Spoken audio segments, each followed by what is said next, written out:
Welcome to Life Stories. What would you do if the people who claim to love you the most quietly erased you, without a word, without a warning, and expected you to thank them for it? This isn't a story about shouting matches or slammed doors. It's about something colder, sharper, the kind of betrayal that comes wrapped in politeness and served with champagne. Today's story is about a woman who gave everything: her time, her money, her silence, and got back only curated smiles and closed doors until one day she stopped asking for a seat and built her own table instead. It's raw, it's quiet, and by the end, you might find yourself asking how many times you've stayed silent just to be accepted. Let's go back to where it all began, with a yacht, a lie, and a name crossed out like it never belonged. The first thing Avery Cole noticed was the absence. Not the sharp, cruel kind, but the quiet, practiced kind. The kind that hums beneath the surface like a frequency you don't realize you've been hearing until it stops.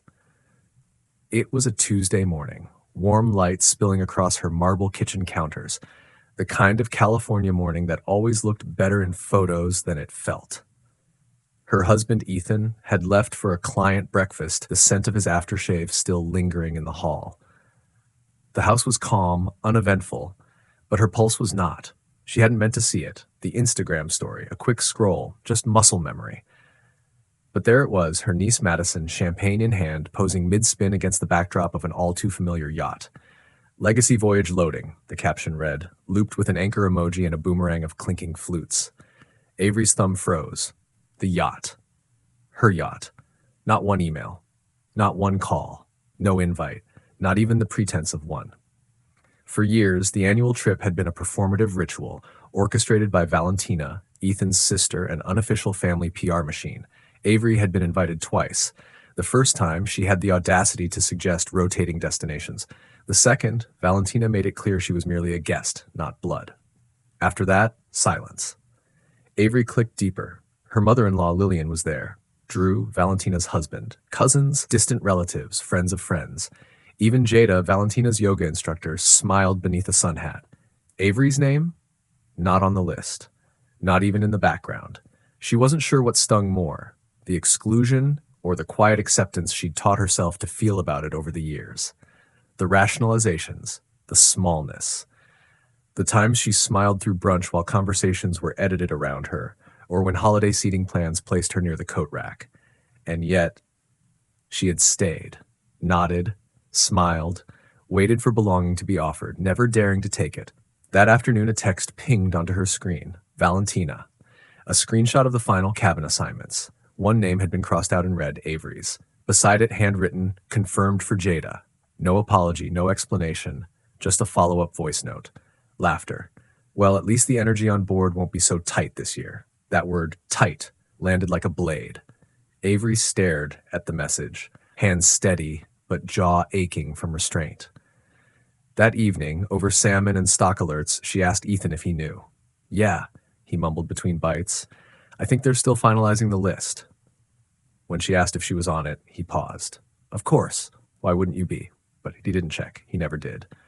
Later that night, Avery lay awake, ceiling fan spinning slowly above her. She thought about all the ways people get erased. Not loudly, not violently, just gradually. The slow drift of being left out of calendars, emails, photos, stories. The quiet rewriting of family memory where your name never belonged to begin with. And yet, there was a truth Valentina had overlooked. A truth etched not in affection, but in ink. The yacht? Avery had bought it. 5 years ago, when her startup finally turned a profit, when investors who once dismissed her circled back like vultures with smiles, she didn't buy a Tesla or a Birkin. She bought a yacht.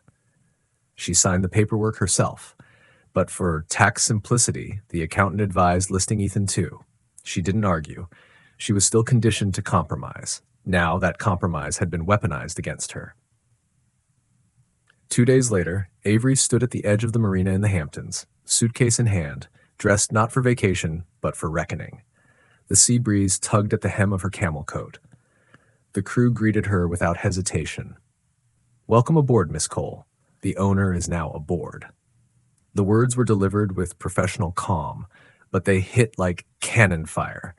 She didn't look at Valentina when she passed her on the dock, mid-laugh, mid-glass lift, frozen like someone watching a mirror crack.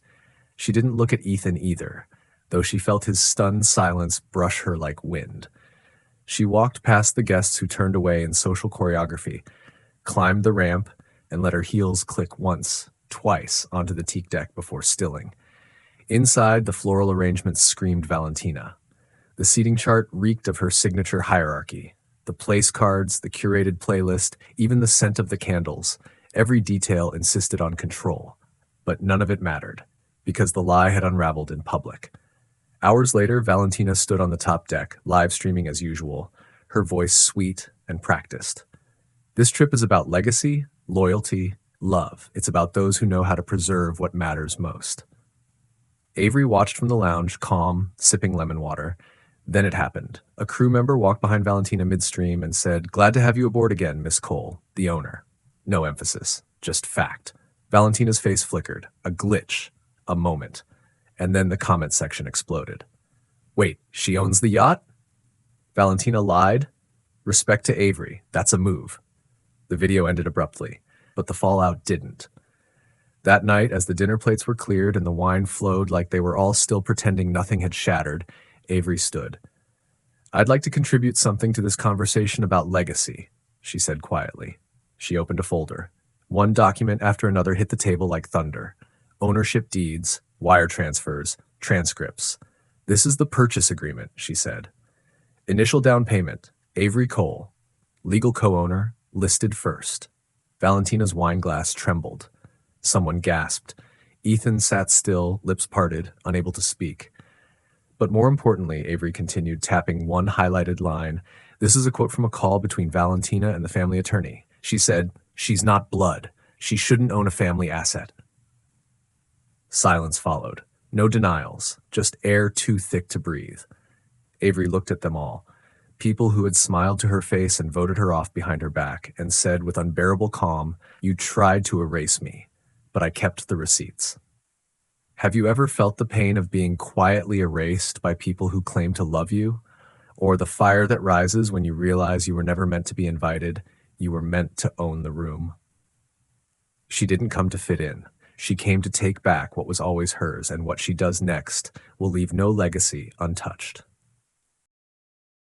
Avery sat alone in the stateroom, the folder of documents closed but still heavy in her lap, as if the paper carried not just ink and truth, but years of silences she'd mistaken for peace. Outside, the yacht bobbed gently on the Atlantic, a lullaby she refused to let soothe her just yet. Her tea had gone cold. The evening's confrontation had shattered the glass dome Valentina had curated so carefully over the years, but instead of satisfaction, Avery felt something more complicated gnawing beneath her ribs. Not regret, no. Something sharper. Mourning. Not for Valentina or even Ethan, but for the woman she used to be, the one who swallowed slights with grace and called it diplomacy, who convinced herself that patience was virtue when it was just a leash. That woman had stayed quiet at family dinners when the seating chart left her at the edge. That woman smiled through brunches where others laughed at inside jokes and said, "Oh, you had to be there," even though she'd always been right there. That woman had waited, but that woman was gone now, and in her place stood someone new, forged not by bitterness, but by clarity. And clarity, Avery was learning, came with its own kind of weight. The knock at the door was soft, hesitant. She didn't answer right away. When she finally did, the door creaked open to reveal Ethan, holding 2 mugs of fresh coffee like an offering. He stepped inside slowly, eyes flicking to the closed folder. "Couldn't sleep," he said. She didn't invite him to sit, but he did anyway. "I should have said something," he began. "A long time ago." She watched him, unmoving. "Why didn't you?" He exhaled. "Because it was easier not to. Because I thought if I kept the peace, eventually they'd come around. I didn't want to be the one who tore things open." "They tore it open," she said. "You just handed them the scissors." He flinched, but didn't argue. "I spoke to Marcus," he added quietly, "about the ownership paperwork. He says we can restructure it, make it solely yours. No questions asked." Avery raised an eyebrow. "You think this is about a title?" He hesitated. "Isn't it?" "No," she said, setting down her mug. "It's about seeing clearly. It's about the years I spent shrinking myself so your family wouldn't have to confront who I really am." He looked down, shame creeping up his neck. "I don't need your paperwork, Ethan," she added. "I need you to stop pretending that silence isn't complicity." For once, he didn't have a reply.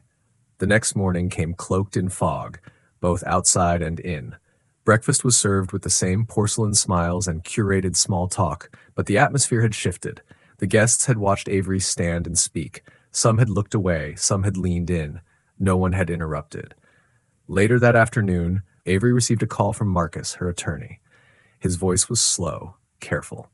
"Avery," he said, "I wanted to let you know there was an attempt to draft a transfer agreement, removing your name from the yacht entirely. It didn't go through. I stopped it, but I thought you should hear it from me." "Who requested it?" There was a pause. "Valentina." Avery closed her eyes. She shouldn't be surprised. But still, hearing it aloud was like tasting metal. "Thank you," she said, voice level. "She's been telling people you only contributed seed money," Marcus added. "That it was a gift. A favor." "Send me that draft," Avery replied. "Print it. Highlight it. I want every lie in black and white." That night, the yacht anchored just off the coast for a catered dinner on the upper deck. The candles glowed low, their reflections dancing on polished glass and plates too delicate to touch. Valentina, dressed in crisp white linen, looked composed, even radiant. But there was a twitch in her smile, the flicker of someone trying to hold still in a storm. Halfway through dessert, she stood. A toast. Again, the same tired script about legacy and love and the importance of unity. This time, Avery didn't rise. She let the speech hang in the air like perfume gone stale. But after the toast, a voice cut through the murmur. "Jada." "I didn't know," she said suddenly, glass in hand, voice soft but sure. "I didn't know whose yacht this was. I'm sorry." Avery turned, surprised. "I never would have accepted the invitation if I knew," Jada continued, eyes on Valentina now. "But someone told me the owner wouldn't be attending." The table fell silent. Valentina's smile cracked. Avery didn't need to speak. The room spoke for her. Back in her cabin, Avery opened the folder one more time, not to study, not to prepare, just to witness. There, tucked between contracts and bank transfers, was a note she hadn't seen in years. Her father's handwriting. Neat. Firm. "Don't fight for a seat. Build your own table." She sat with it, the paper trembling slightly in her hands, not from fear, but from the final release of a weight she'd carried too long. She had spent years trying to earn a place in a family that saw her as a footnote. She didn't want the yacht. She wanted the truth to speak louder than the legacy they used to hide it.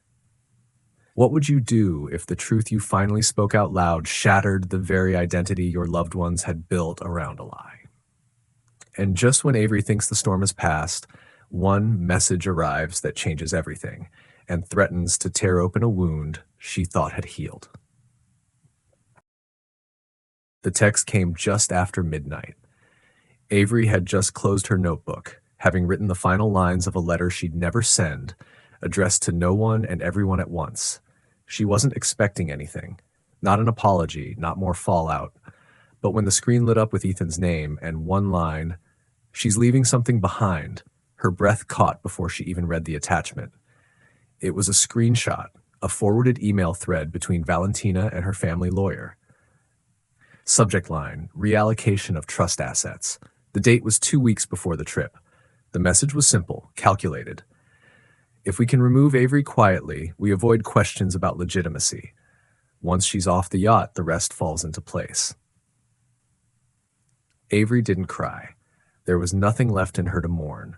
Only the echo of all the years she'd handed over benefit of the doubt like it was candy, only to realize she'd been feeding a silence that devoured her piece by piece.